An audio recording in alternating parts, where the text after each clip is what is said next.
தமிழ் மக்களுக்கு வணக்கம். இன்னைக்கு நம்முடைய காணொளி ஆரம்பத்திலேயே உங்களுக்கு ஒரு வாழ்த்துக்களை சொல்லணும். ஏன்னா ஓணம் இல்லையா? ஸோ அதனால் ஓணம் அன்னைக்கு வாழ்த்துக்களை, சிறப்பு வாழ்த்துக்களை நான் சொல்லலை, என் சார்பாக உங்களுடைய அல்லது நம்முடைய முன்னாள் முதலமைச்சர் சொல்வார், கேட்டுக்கோங்க. என்ற பிரியப்பட்ட மலையாளிகளுக்கு இருதயம் நிறைஞ்ச ஓணாசம்சகள். அவர் பயங்கரமாக இப்படி அப்படின்னு சொல்கிற மாதிரிலாம் பயங்கர ஆக்ஷனோட நம்ம எக்ஸ்பிரஸ் பண்ணலாம். அந்த அளவுக்கு அவருடைய அந்த வார்த்தை பிரயோகம் இருக்கும். ஏன்னா தமிழே அவர் சூப்பர். அதில் அவர் மலையாளத்தில் வேற பேசும்பொழுது அதை கேட்டு அந்த அந்த அந்த அந்த ஒரு இனிமையான அந்த குரலோட, அந்த காந்த குரலோட அவர் சொல்லக்கூடிய இந்த வாழ்த்துக்களை நீங்கள் கேட்டுக்கொண்டு உங்கள் அனைவருக்கும் ஓணம் வாழ்த்துக்கள் என்று கூறி இந்த காணொலியை ஆரம்பிக்கிறேன். முக்கியமான விஷயம் என்னென்னா, நம்ம விமர்சனங்கள் நிறைய பேர் மேலே வைக்கிறோம்.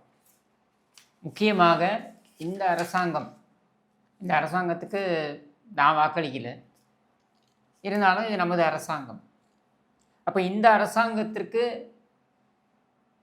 அவங்களுடைய செயல்பாடு, அதை பார்த்து நம்ம சொல்லக்கூடியது அப்படின்றதுலாம் பார்த்திங்கன்னா, நம்ம எந்த சார்பும் இல்லாமல் விமர்சனங்களை வைக்கிறோம்.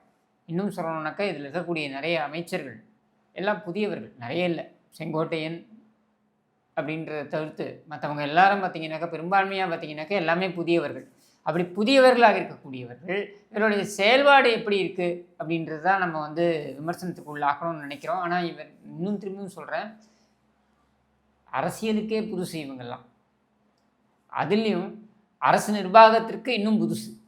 அப்படி இருக்கக்கூடியவர்கள் எப்படி செயல்படுறாங்க அப்படின்றத தோண்டி எடுக்கலாம் அப்படின்னு தான் நானே போய் உண்மையாக சொல்லணுன்னாக்கா விமர்சனம் பண்ணணும்னு தான் எடுத்தேன் தகவல்கள்லாம். ஆனால் பரவாயில்லையே, ஓரளவுக்கு ஏதோ பண்ண முயற்சி பண்ணியிருக்காங்களே அப்படின்ற அளவுக்கு அவங்களுடைய செயல்பாடுகள் இருக்குது. இது அதிகாரிகள் கூட காரணமாக இருக்கலாம். நான் அதிகாரிகள் அவர்களை சரியாக வழிநடத்தியிருக்கலாம். இது யார் அப்படின்னு பார்த்தீங்கன்னாக்க, அமைச்சர் பர்வேஸ். தொழிலாளர் நலன் மற்றும் திறன் மேம்பாடு, இது ரொம்ப அவசியங்க. அதாவது தொழிலாளர் நலன் மற்றும் திறன் மேம்பாடு, அதுவும் திறன் மேம்பாடு என்பது மிக மிக அவசியமான ஒரு துறையாக நான் பார்க்குறேன். ஏன் அப்படின்னா, நம்ம மாநிலத்தை பொறுத்திருக்கோம், இந்தியா முழுக்க இதுதான் நிலை. பட் நம்ம மாநிலத்தை பொறுத்த வரைக்கும் பார்த்திங்கன்னா, எம்ப்ளாயபிள் அன்எம்ப்ளாயபிள் அப்படின்னு இருக்குது. நிறைய பேர் வேலை கிடைக்கவில்லை அப்படின்றத சொல்கிறாங்க. வேலை இல்லை அப்படின்றது ஒரு முக்கியமான ஒரு பிரச்சனையாக முன்வைக்கிறாங்க. அது உண்மைதான். ஆனால் அதை விட முக்கியமானது என்னென்னா, வேலைக்கான தகுதிகளை நாம் வளர்த்திருக்கிறோமா அப்படின்னு பார்க்க வேண்டியது. Skills management. அப்போ அதில் நம்ம தேர்ச்சி பெற்றிருக்கிறோமா அப்படின்றது ரொம்ப ரொம்ப அவசியமாக இருக்குது. முக்கியமானது என்ன அப்படின்றது பார்த்திங்கன்னா, புதிதாக வேலை வாய்ப்பை ஏற்படுத்தி கொடுத்திருப்பது. ஏன்னா நம்மளுடைய சமுதாயத்திற்கு இன்றைக்கி இருக்கக்கூடிய மிகப்பெரிய சவால் வேலை வாய்ப்பை ஏற்படுத்தி கொடுக்கறது தான். அதை செஞ்சுருக்கிறதுன்றதே ஒரு பெரிய சாதனை. அதை நீங்கள் தொடர்ந்து செய்து கொண்டே இருக்க வேண்டும் அப்படின்றதான் நான் சொல்கிறேன். மிகப்பெரிய சாதனை என்பதை விட மிகப்பெரிய சவால் இது. ஏன்னா இங்கே வேலை வாய்ப்பிற்கான தகுதி இல்லாதவர்கள் அதிகமாகி கொண்டே இருக்காங்க அப்படின்றத நம்மளால் பார்க்க முடிகிறது. அதனால தான் நான் சொல்லுவேன், அன்எம்ப்ளாய்டு அப்படின்றதுக்கும் அன்எம்ப்ளாயபிள் அப்படின்றதுக்கும் இருக்கக்கூடிய அந்த வித்தியாசம் இருக்குது பாருங்கள். அதை முதல்ல எல்லாரும் தெரிஞ்சுக்கணும். வேலையே வழங்கலை, வேலையே இல்லை அப்படின்னு சொல்கிறத விட, வேலைக்கான தகுதியை நீ முதல்ல ஏற்படுத்திக்கிட்டு இருக்கியா அப்படின்றது தான் கேள்வி. இப்போ இது அத்தனையும் இந்த அமைச்சர் இந்த குறுகிய காலத்தில் உள்வாங்கி கொண்டு செயல்பட்டு கொண்டிருக்கிறார் அப்படின்றத ஒரு பக்கம் பார்த்து கொண்டிருக்கின்ற அதே சமயத்தில், அவருக்கு அரசியல் ரீதியாக சில பிரச்சனைகள் வர இருக்கிறது அப்படின்றது நம்மளால் பார்க்க முடிகிறது. அந்த அரசியல் ரீதியான பிரச்சனை என்னன்னா, வெளியிலேருந்து இல்லை, திமுகலேருந்து பிரச்சனை வரப்போகிறது இல்லை, அதிமுகலேருந்து பிரச்சனை வரப்போகிறது இல்லை. அவருக்கு பிரச்சனை அவருக்கு உள்ளேருந்தே, அவருடைய கட்சிக்குள்ளேருந்து தான் வரப்போகிறது. அது எந்த வகையில் வரப்போகிறது என்றால், எனக்கும் நன்கு பரிச்சயமான ஒரு அரசியல்வாதி, முன்னாள் அமைச்சர் சி விஜயபாஸ்கர் அவர்களிடமிருந்தான் அவருக்கு பிரச்சனையே வரப்போகிறது. இதில் ஒரு பெரிய ஒரு சிக்கல் இருக்குது எனக்கு. என்னென்னா, விஜயபாஸ்கர் அவர்கள் எனக்கு நல்ல பரிச்சயம்.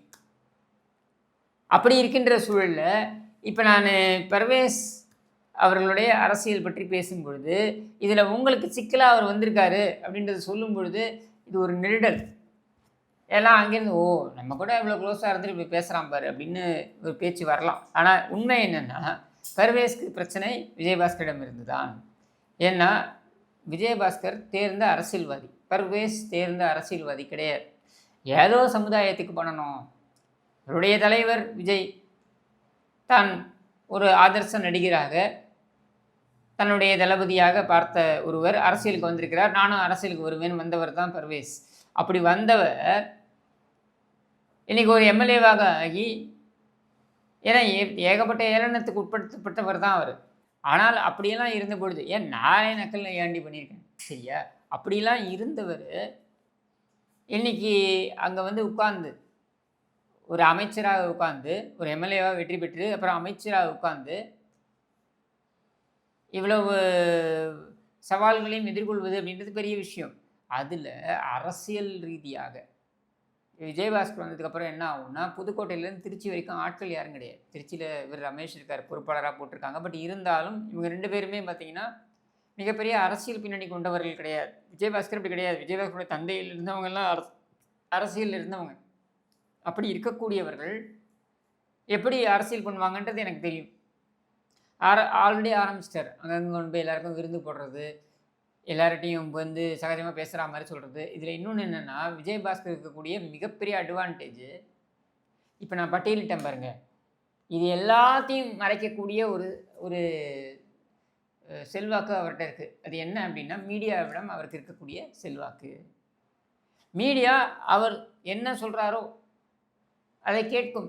ஏனென்றால் அதிமுக ஆட்சியில் இருந்த காலத்திலிருந்து மீடியாவை நல்ல விதமாக கவனித்து கொண்டிருந்தவர் விஜயபாஸ்கர். அப்போ அவருடைய அரசியலை உள்ளே கொண்டு வரணும் அப்படின்னு நினைக்கும் பொழுது அவருக்கு இது ஒரு வாய்ப்பு. அதிமுகவில் அவர் ஏதாவது ஒரு வழி பண்ணி, இன்ஃபேக்ட் பொதுச்செயலாளர் வரைக்கும் வரணும்லாம் முயற்சி பண்ணவர் தான் அவர். சிவிஎஸ் சாருடைய அவருடைய சிவிஎஸ் அண்ணனுடைய அந்த அணியில் போகும் பொழுது, நான் பொதுச்செயலாளராக வருவதற்கு தகுதி வாய்ந்தவன் என்கிற அளவில் அவர் யோசித்தவர் தான் அவர். அப்படி இருக்கக்கூடியவர் இப்போ தாவேக்காக்கு போகிறார் அப்படின்னும் பொழுது அது ஒரு வாய்ப்பாக நினச்சி தான் போகிறார். அவரை சேர்த்துக்கொள்வதற்கு தயாராகவே இல்லை முதல்ல எனக்கு தெரிந்து தலைமை. அவரே நிறைய எம்எல்ஏக்களுக்கு எந்தெந்த எம்எல்ஏக்களும் எனக்கு தெரியும். இதை அதிமுக எம்எல்ஏக்கள் கால் பண்ணி என் கூட வந்துருங்க அப்படின்னு சொல்லி 3 பேராவது வரணும், 3 பேரோடாவது வந்து நான் சேரணும் அப்படின்றது தான் என்னுடைய, நான் வந்து வார்த்தை கொடுத்துருக்கேன் அப்படின்னு சொல்லி யாருமே வரலை அப்படின்றது தான் உண்மை. ஸோ அப்படிப்பட்ட ஒரு நபர் உள்ளே நுழையும் பொழுது தன்னுடைய இருப்பு அப்படின்னு தக்க வைக்க வேண்டும் என்றால் பர்வேஸை காலி செய்ய வேண்டும் என்று தான் யோசிப்பார். இது இயல்பு, இது அரசியல்வாதிக்கே இருக்கக்கூடிய அந்த ஒரு டிஎன்ஏன்னே சொல்லலாம். அதை மாற்றவே முடியாது நீங்கள். அப்போ அந்த சிக்கலில் இன்றைக்கி பர்வேஸ் சிக்கி இருக்கிறார். அதிலிருந்து அவர் எப்படி மீட்டுக்கொள்ள போகிறார் என்பது வேறு விஷயம். முதலமைச்சருக்கு இதெல்லாம் தெரிஞ்சிருக்கும்னு நான் நினைக்கிறேன். ஏன்னா தேர்தலுக்கு அப்புறம் வந்து சேர்றவங்கன்றது வேறு, நீ ஜெயிச்சதுக்கு அப்புறம் வந்து சேர்றதுன்றது வேறு. ஆனால் உங்கள் மீது எந்தவித நம்பிக்கையும் இல்லை என்று ஒட்டுமொத்த மீடியாவும் சொல்லி கொண்டிருந்த காலகட்டத்திலேயே உங்களை நம்பி வந்து உங்களுடனே பயணிக்க வேண்டும் என்று இருந்து வந்த நபர்கள் அப்படின்னாக்க பர்வேஸ் சொல்லலாம், பிரபு சொல்லலாம், ரமேஷ் சொல்லலாம், இந்த மாதிரியான நபர்கள் சரியா. இவங்களையெல்லாம் காலி பண்ணணும் அப்படின்னு சொல்லிட்டு அந்த கவர்மெண்ட்லேயே இருக்கக்கூடிய ஒரு சில நபர்கள் நினைக்கிறாங்க. இவங்க ரொம்ப ஈஸியாக விஜயபாஸ்கரோட கை கோர்த்து கொள்வார்கள். ஏன்னா விஜயபாஸ்கருக்கு கவர்மெண்ட் எப்படி ரன் பண்ணுதுன்றது தெரியும், நியூவான்சஸ் தெரியும், இந்த ஒரு அரசாங்கம் எப்படி இயங்கும்ன்றது தெரியும். 10 வருஷம் கிட்டத்தட்ட அவர் வந்து அமைச்சராக இருந்திருக்காரு அப்படின்னும் பொழுது அவருக்கு எல்லாமே தெரியும். அப்போ அது அதிகாரிகளாக இருக்கட்டும் அல்லது அந்த மாவட்டத்தில் செயல்பாடுகளாக இருக்கட்டும், இது எல்லாமே தெரியுன்றதுனால அதை வைத்து பர்வேஸ்க்கு ஒரு மிகப்பெரிய அழுத்தத்தை கொடுக்க ஆரம்பித்துள்ளார் அப்படின்றத என்னால் பார்க்க முடிகிறது. மீடியாவில் பர்வேஸ் குறித்து வரக்கூடிய செய்திகள்லாம் கூட பார்த்திங்கன்னா இது எல்லாமே பிளான்ட் பண்ணப்பட்டது தான். இது விஜயபாஸ்கர் தான் செய்கிறாருன்னு நான் சொல்ல போகிறதில்ல. ஆனால் அவர் செய்வதற்கான அத்தனை சாத்தியக்கூறுகளும் இருக்கின்றன அப்படின்றது தான் இதை பார்க்கும்போது, அந்த பேட்டர்னை பார்க்கும்போது தெரியுது. அப்போ அந்த காசை கொடுத்து கழுகார் புழுகார் வெளியே அவனை போட்டு விடு, அப்போ அது முதலமைச்சர் பார்வைக்கு போகட்டும், அப்போது ப்ரெஷர் வரட்டும் அப்படின்றது தான் இவங்களுடைய எண்ண ஓட்டம். இப்போவும் சொல்கிறேன், அதிமுகவிலேயே விஜயபாஸ்கருக்கு கடுமையான எதிர்ப்பு. ஏனென்றால் நாங்கள் உங்களுக்கு வந்து ஓட்டு போடணும்னு போய் ரோடாக போய் நாங்கள் வாக்கு கேட்டு ஓட்டு வாங்கி 20 நாள் 25 நாட்கள்லாம் நீங்கள் வந்து நிறம் மாறுறீங்க அப்படின்னா உங்களெல்லாம் என்னவா எடுத்துக்கிறது அப்படின்னு அதிமுகக்குள்ளேயே அந்த ஒரு புகைச்சல் இருக்குது அப்படின்ற நிலையில் இவர் அங்கே போயிட்டு தாவேக்கால இருக்கக்கூடிய உண்மையான விசுவாசிகளை எல்லாம் நான் விலை கொடுத்து வாங்கி விடுவேன், நான் பிரியாணி போட்டு வாங்கி விடுவேன், நான் மாப்பிள்ளை மாமான்னு சொல்லி நான் வாங்கி விடுவேன் என்று நினைப்பார் என்றால் அது கண்டிப்பாக நடக்காது அப்படின்றது எல்லாருக்குமே தெரியுது. ஆனால் அவர்களையும் மீறி இந்த செல்வாக்கு செயல்படுகிறது என்றால் இது பர்வேஸ் தான் இதை கணக்கில் எடுத்துக்கொள்ள வேண்டும். தொழிலாளர் நலன் மற்றும் அந்த திறன் மேம்பாடு அப்படின்ட்டு இல்லையா, இந்த துறையில் வேலை வாய்ப்பை அதிகரிக்க வேண்டிய அவசியம் இருக்கிறது அப்படின்ற ஒரு சூழலில் இந்த அமைச்சர் என்ன பண்ணியிருக்காரு, என்னத்தைத்தான் கிழிச்சார் அப்படின்னு போய் எடுத்து பார்த்தோம்னா உண்மையிலேயே அவர் செய்திருக்கக்கூடிய விஷயங்கள் நிறைய இருக்குது அப்படின்றத பார்க்க முடிகிறது.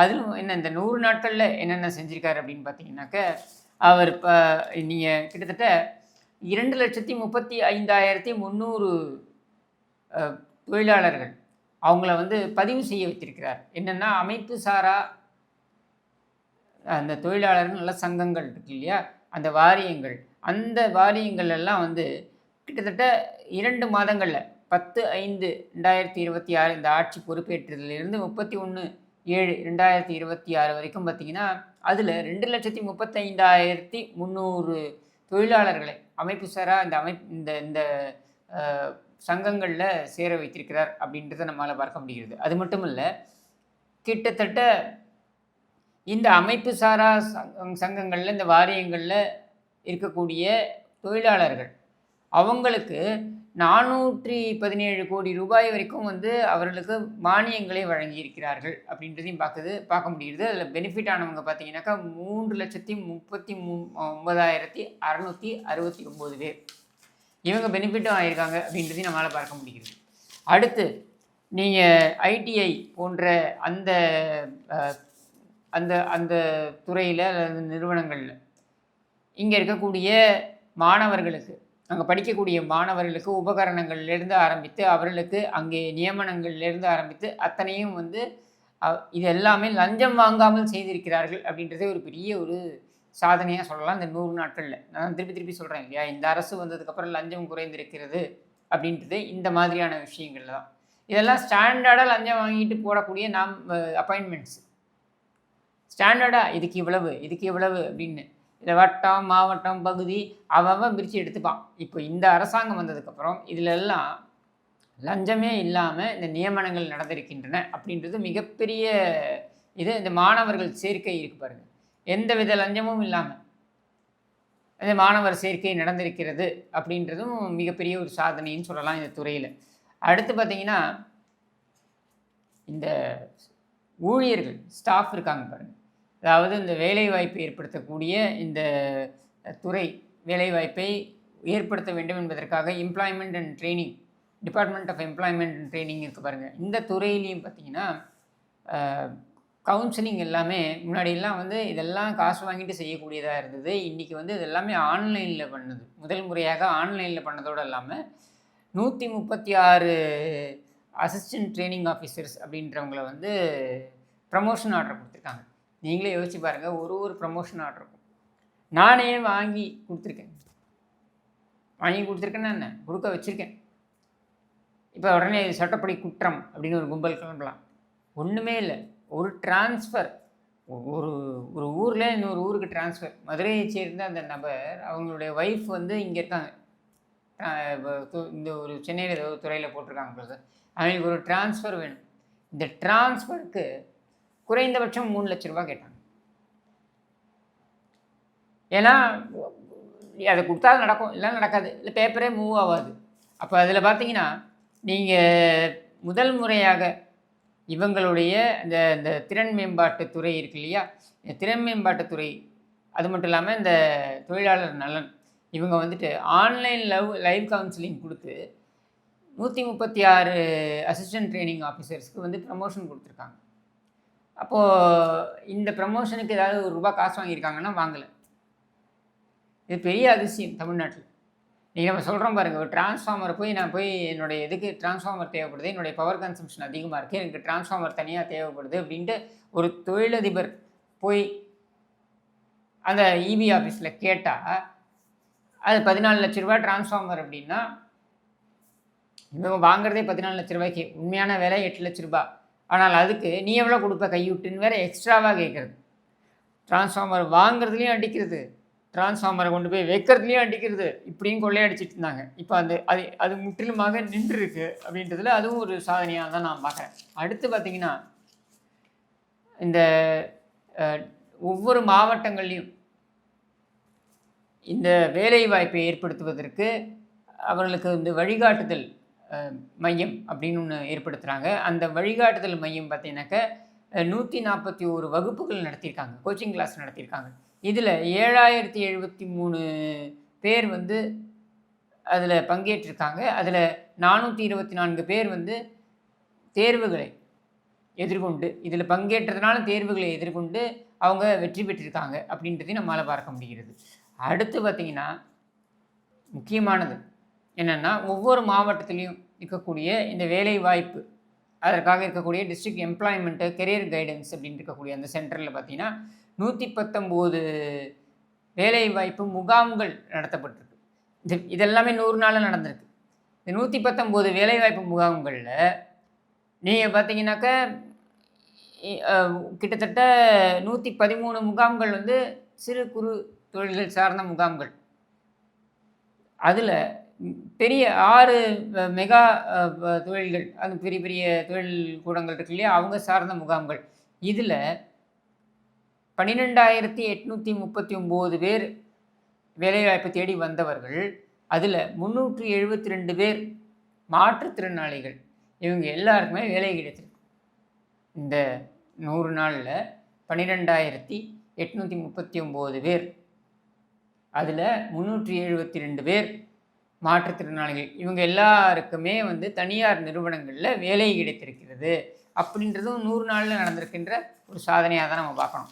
அடுத்து பார்த்திங்கன்னா, புதிதாக 834 தொழிற்சாலைகள், தொழிற்கூடங்கள், சிறு குறு தொழில்கள் தான் இங்கே நிறைய நடக்கும் தமிழ்நாட்டில்.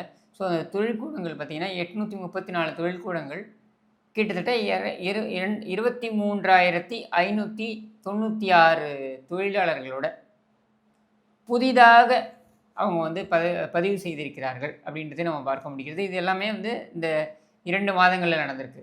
அது மட்டும் இல்லை, இந்த கட்டுமான தொழில் கூடங்கள் இருக்குது பாருங்கள். இந்த கட்டுமான தொழிலில், ஏன்னா அந்த கட்டுமான தொழில் என்பது தான் ஒரு பொருளாதாரத்தின் அடிப்படையே.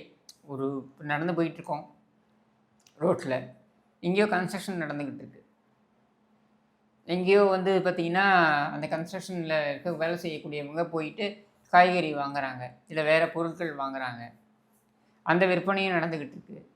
இன்னொரு இடத்துல பார்த்திங்கன்னா அவங்க சாப்பிட ஏதோ ஒரு இடத்துக்கு போகிறாங்க, வீட்டுக்காக காய்கறி வாங்கினாலும் வெளில சாப்பிட்றதுக்காக வெளில போகிறாங்க, அங்கே ஒரு எக்கனாமிக் ஆக்டிவிட்டி. அப்போது இது எல்லாமே எதை காட்டுகிறது என்றால், அல்லது எதை காட்டும் என்றால், ஒரு பொருளாதாரம் இயங்கி கொண்டிருக்கிறது அப்படின்றத தான் காட்டும். ஒரு பொருளாதாரம் இயங்க வேண்டும் என்றால் மக்கள் செலவு செய்ய வேண்டும். மக்கள் செலவு செய்வதற்கு அவர்களிடம் பணம் இருக்க வேண்டும். நீங்கள் பெரிய பெரிய ஃபைனான்ஸ் தியரிஸ்லாம் நீங்கள் யோசிக்க வேண்டிய அவசியம் கிடையாது. சிம்பிளாக நீங்கள் யோசிக்கலாம். ஏன் வந்து நம்ம நாடு வந்து பொருளாதாரத்தில் வீழ்ச்சி அடையாமல் இருக்குது அப்படின்னா, ஒரே காரணம் என்னென்னா, இங்கே 140 கோடி மக்கள் இருக்காங்க. 140 கோடி மக்களும் சாப்பிட்டாகணும், 140 கோடி மக்களும் உடைகள் அணிந்தாகணும், 140 கோடி மக்களும் அவர்களுடைய வாழ்க்கையை நடத்தியாக வேண்டும். அடிப்படை தேவைகள்லேருந்து இந்த அடிப்படை தேவைகளுக்கான அந்த பொருட்களே இருக்குது பாருங்கள், அதுவே பெரிய இண்டஸ்ட்ரி.